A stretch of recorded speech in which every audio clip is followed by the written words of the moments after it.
آج کے اس واقعے میں آپ کو بتاؤں گی کہ ہاروت اور ماروت کون تھے، ان کا کیا انجام ہوا اور ان کو کیا سزا ملی۔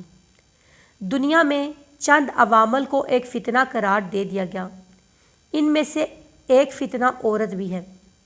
ان فرشتوں کی آزمائش بھی ایک عورت کے ہاتھوں ہوئی۔ واقعہ کچھ یوں ہے۔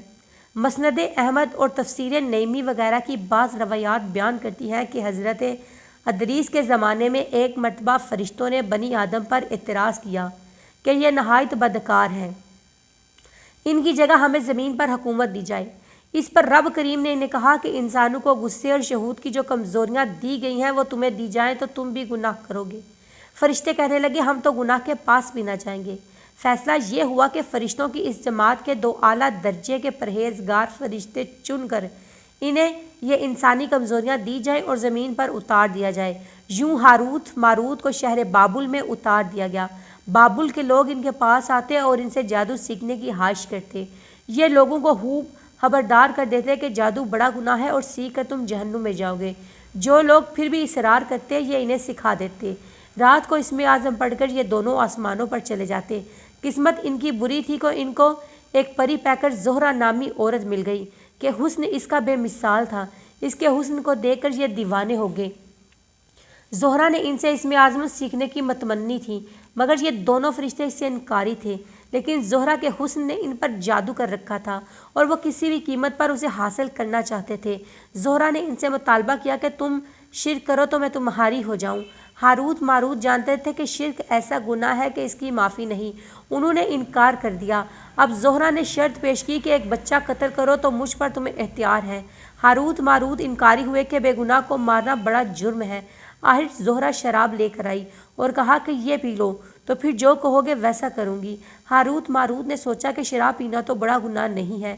پی گئے اور بے ہوش ہو گئے اور ہوش سے بیگانہ ہو گئے۔ زہرہ نے بدکاری کے بدلے ان سے اپنے بت کو سجدہ بھی کرایا اور بچہ بھی قتل کروا دیا۔ جب انہیں ہوش آیا تو وہ کہنے لگی تم نے جن دو کاموں کو کرنے سے انکار کیا تھا، نشے میں مدہوش ہونے کے بعد تم نے اس میں سے ایک کام کو بھی نہ چھوڑا۔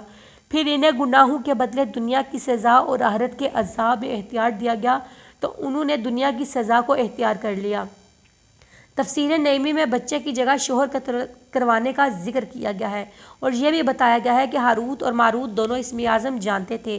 اسم اعظم پڑھ کر وہ ہر رات آسمان پر چلے جاتے تھے۔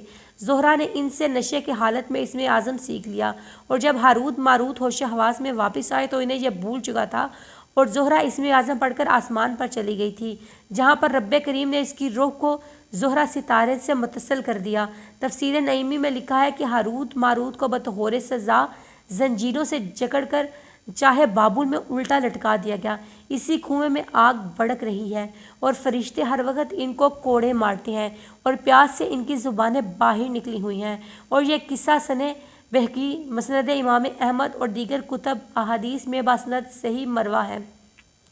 ہاروت ماروت کے حشر سے عبرت پکڑ کر باقی فرشتوں نے اپنی خطا کا اقرار کیا اور زمین والے خطا کار انسانوں پر لعن طعن کرنے کے لیے ان کے لیے دعائے مغفرت کرنے لگے۔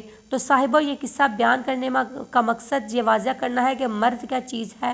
عورت کے حسن کی توش سے تو بڑے بڑے نیکر فرشتے بہک جاتے ہیں اور روئے زمین پر اپنی پارسا حکومت بجانے کی بجائے چاہے بابل میں الٹے لٹکا کر سزا پاتے ہیں۔ رب کائنات ہمارے ایمان کی پختگی عطا فرمائے اور ہم سب کو گناہوں سے بخشے، آمین۔